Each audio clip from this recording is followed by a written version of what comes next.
What's up guys, I'm Nathan and in this video I'm finally back with another Anime Dimensions tier list. And this one's for the new, well, once again I'm pretty sure a Chainsaw Man update. We got a dimension as well, along with a couple of characters, one being a Roblox character that is Control and another being a gem character that is Blood Fiend. So S tier is going to be for the best of the best characters. A tier is going to be for the characters that are very good but for some very clear reason they just can't be among the best. B tier is going to be for like the best gem characters, I would say. C tier is going to be for the characters that are like good budget gem characters mostly, and D tier is going to be the characters that are just bad even for beginners as well. Starting off with Control, she's going to be like high, I would say, S tier. Her third ability is gonna be able to stun. All of her abilities do a lot of damage. Third one is gonna be able to stun the enemies for 2 seconds, and the ultimate is actually really good. Domination, it does a bunch of damage, and it also after it's over, also it's got good AoE, and once it's over, your skill damage will double for 5 seconds, which is actually really good. So yeah, definitely a solid position in S tier. Ichigo final definitely gonna be in S tier because he's just like he's on the level of Shadow Monarch, and his ultimate will even give him more damage if his HP is below a certain point. Overall, just an extremely good character. Then next is Blood Fiend. I would say top B tier. I don't think this character deserves to be an A tier like Primordial. Definitely not as good as Primordial in my opinion. It's a decent character. Got a dash. Actually, it's pretty good because it's kind of like a mix of Asuna and Biribiri, because it's got a dash and she has a the ultimate is a movable one, kind of like Asuna's. With more damage, but it's a lot lesser damage output as compared to Primordial. Then we have Luffy Vampire.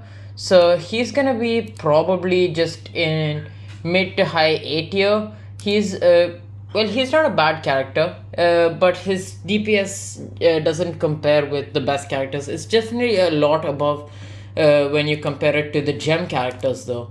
Then we have Obito, who's gonna be right there. Obito is pretty good, just overall. And he still also does have the raid buff, so he's not completely useless there either. Then we have Chainsaw Man. I would say he's still pretty decent because he's like a mini Sung Jin Woo, in the sense he's like a free to play version of him because you can still have the spam dash, which is one of the good points of Sung Jin Woo. Then we have Broly, who's one of the highest damaging assists, so I guess he deserves an S tier. We have Naruto Beast Mode, who's going to be right there. He's not really good without the awakening, so if you can't get the awakening, I don't really recommend for you to get this character. How if you can, then he's just really good. Then we have Gilgamesh, who is also pretty decent as an assist. I'm gonna go ahead and put him right there. He can be more usable in Dimensions. Then we have Kokushibo. He's obviously really good in Dimensions because of his dashes and stuff. Honestly, I think I'll just keep him in like low S tier. Then we have Esdeath, who's gonna be right there. She's got big AoE and okay damage, but it's not like on the level as compared to some of the good characters. Then we have Karakuri, whose ultimate actually resets all of his cooldowns and allows you to spam all 3 of his skills. It's just that the ultimate barely does any damage on its own, and it has an extremely long cooldown. Then we have Levi, and this is without his awakening, because the awakening is the one with the background and stuff. Levi without his awakening is pretty decent. I would say it's still better than Karakuri because it actually still has a bunch of mobility. Then we have Naruto Six Paths. Not a bad character if you're just looking for an assist, so I'll go ahead and put him like right there, low S tier. He's a decent assist with a 75-second cooldown. Ryuko is gonna be also right there because I feel like Ryuko is definitely not too bad. Just because of the 60-second cooldown assist, which is just really nice. Then we have Alice, who is definitely just gonna be an A tier. Alice is going to be able to heal with kind of average damage. Honestly, because of her survivability, I'll put her above Karakuri, but because boss rush tokens are a lot harder to get as compared to raid tokens, I really don't recommend for you to buy her. Then which Megumin is gonna be, I would say, low S tier because of her really big AoE. So she's not really used that much because not many people have him, but she's just not that bad. Then we have Rengoku. Rengoku without his awakening is definitely better than Levi, just because of the fact that Rengoku's assist is actually quite decent. Then we have Saber, that's gonna be C tier. Bakugo, C tier. Yu-Gi-Oh is going to be B tier because he's got big AoE on his abilities, and he's also going to be able to lifesteal. Then we have Gojo, who has the potential of being an A tier, primarily because his ultimate with high crit chance and crit damage, it's just a burst DPS, meaning if you crit, it's basically insanely high damage. So he can be good in S tier. Then we have Kaneki, who's going to be in C tier. He's basically like the budget version of Karakuri, you could pretty safely say that. Then the next up we have Megumin, gonna be right there. Then we have Naofumi, pretty bad even as a support, so he's gonna be right there. Genos is gonna be, I would say, higher in C tier. He's like probably towards the top of C tier. Then we have Todoroki, who's okay but not particularly good. I think he used to be really good, but he was nerfed like a while ago, if I remember correctly. So I would say he's like mid to low C tier, probably mid C tier. Then we have Vampire Toga, who's gonna be right about there. Winter Spirit Leah. I don't remember what these characters do, so forgive me if I put them in the wrong place. It's not like many people have them either way. Then we have Zenitsu, who has a lot of mobility but kind of lacks iframes. Then we have Emiya, who's actually quite solid as an 800 gem character, but I just recommend if you're going for that price point, a character like Asuna is definitely going to be a lot better. Then we have Esper. Esper is really, really good. His skill basically resets the cooldown of his other skills, of his first two skills, and his ultimate is also really good when you're using it in dimensions and stuff, and it's got a good AoE and stuff. Then we have Rimuru, who's going to be also in C tier, probably right about there. The assist is not terrible because it does have big AoE. Priestess Shrine is going to be low A tier because she actually has decent DPS and is a support, so definitely not a terrible character. Then we have Asuna, who I'm going to say is like the best value one because the thing is, Asuna, probably Genos might be better. Genos is likely better, but the thing is, she's just really cheap, and if you just want a starter character, Asuna is really good because of two dash moves as well as a movable ultimate. Then we have Zoro, who will probably be right there. Then we have All Might, who will be right there, probably below Todoroki and Kaneki, not gonna lie. Then we have Rukia, who I would say is probably in D tier. And Rukia is not terrible. She does, I think, have an extended M1 skill, but overall just can't really compare to most of the other characters. Then the next up we have Shinra. Shinra's first three moves definitely aren't too bad, and one of his moves even increases his speed, which is decent, but his ultimate isn't really that good. I might put him in like really low C tier, to be fair. Then we have Sukuna. Sukuna is, and I would not particularly recommend him even for a budget character. The other ones are just a lot better. Then we have Gray. He's not that good.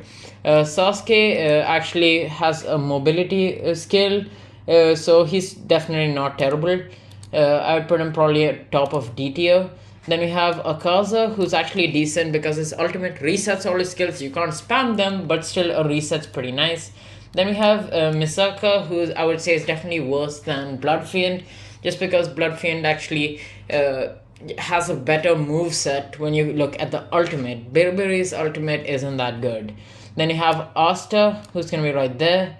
Then we have Astolfo, who is definitely going to take a spot in A tier due to the dash and stuff. When she was available, basically the highest value gem character, you could safely say. So yeah, Astolfo is going to take a good safe spot there. Probably above Gojo, because Gojo requires a very specific stat to actually be good. Itadori would be right there. He's decent, but like not the best. Then we have Tanjiro, who's probably going to be right here. Tanjiro isn't that good, but I think you get him for free. Then we have Shadow Monarch. I'm going to put him right below Ichigo. The thing is, Shadow Monarch in Dimensions has more potential than Ichigo, but Ichigo can consistently get better times. Now, if you're not aiming for a world record, then you just want to be able to save the most time. In which case, on average, I would say that you would take probably lesser time using Ichigo than you would with Shadow Monarch. So also, I mean, if you're not going to grind for it, then Ichigo is technically cheaper to get with Robux. Additionally, he has his buff in the raid, making him just overall gonna be more helpful as compared to Shadow Monarch as of now. Then we have Natsu, who is gonna be probably right here. I'm not really ordering these D tier characters, they're just really bad anyways.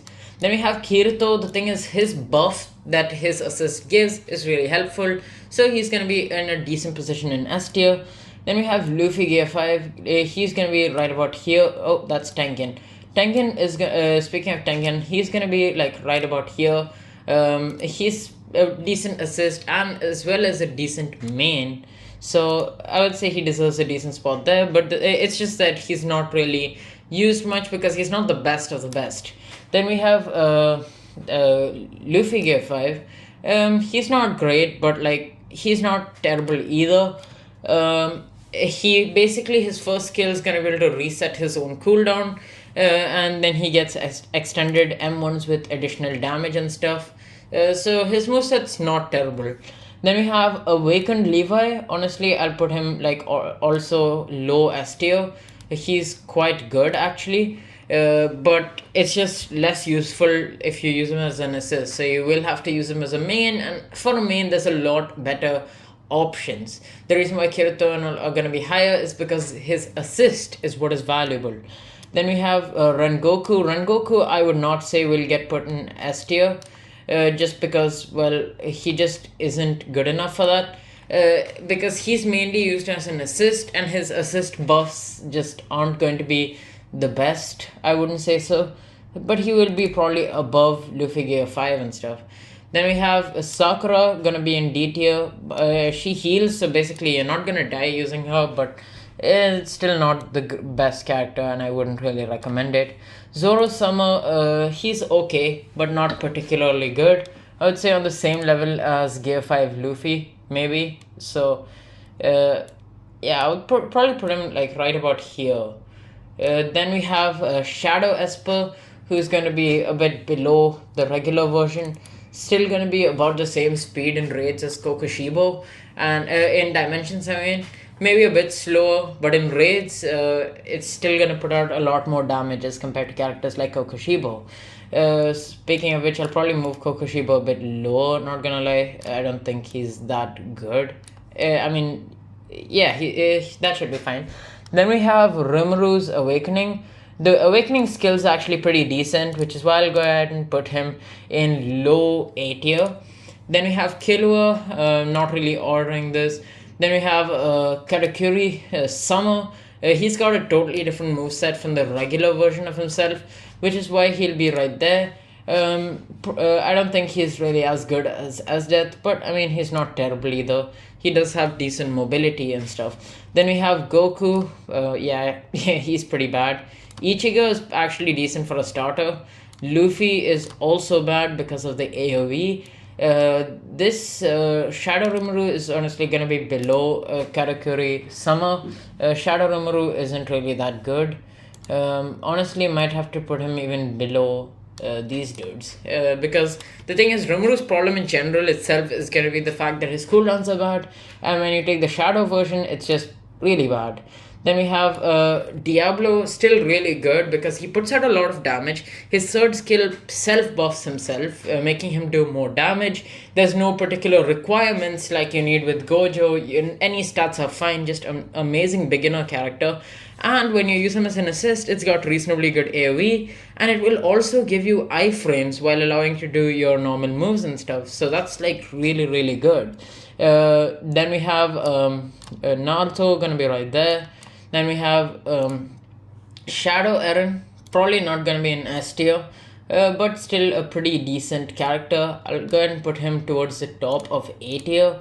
Maybe right below Vampire Luffy because he is having increased cooldowns after all.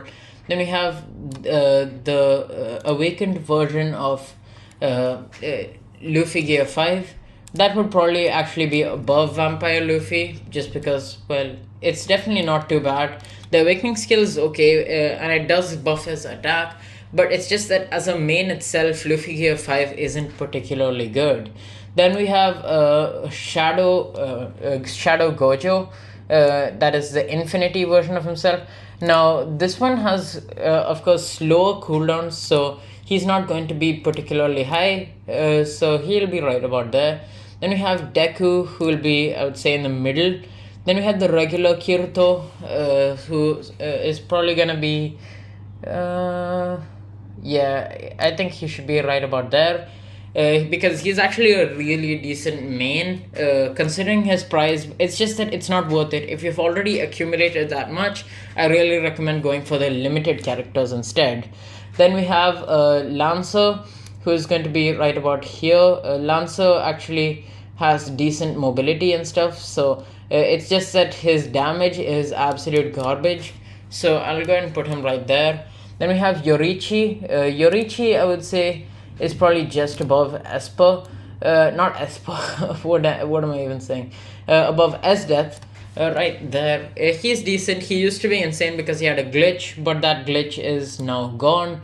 Then next up we have Nezuko, who will be right below Esper.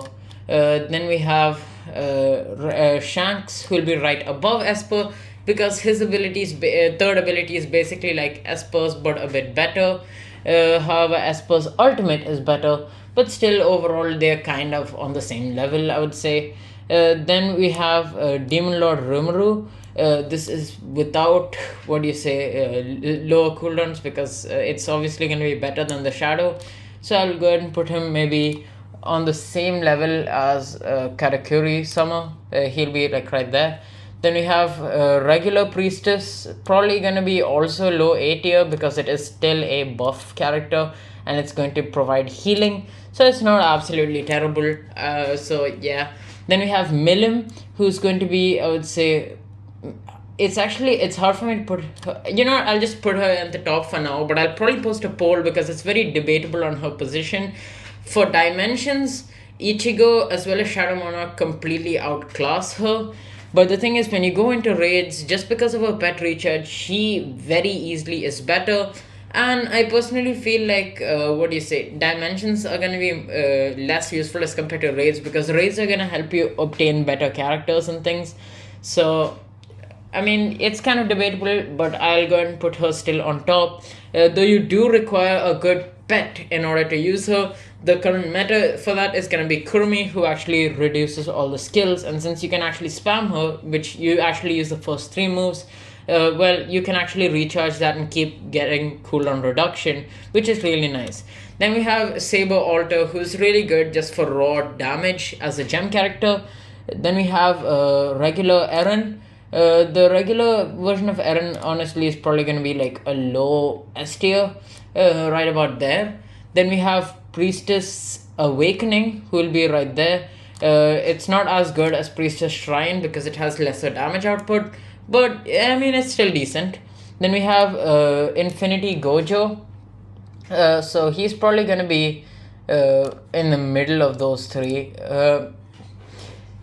Actually, I think he might be better than Yorichi because his assist is decent, but it does have a very long cooldown.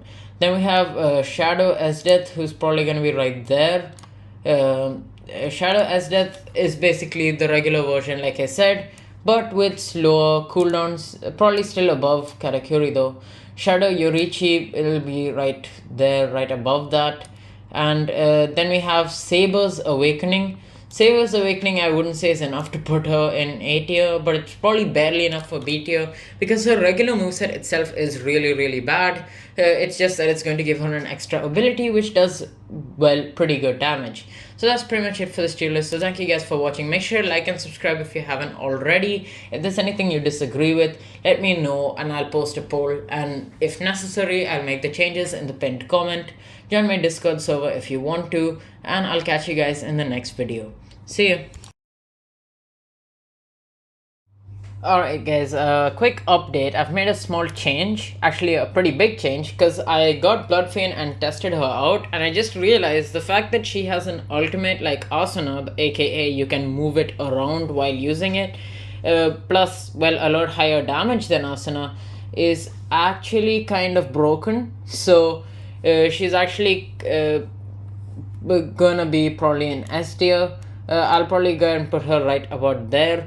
Really good character, so I actually do recommend for you guys to get it because obviously you can't get Milim or Nezuko anymore, but this is by far the best gem character. That's it from me. I'll catch you guys in the next video.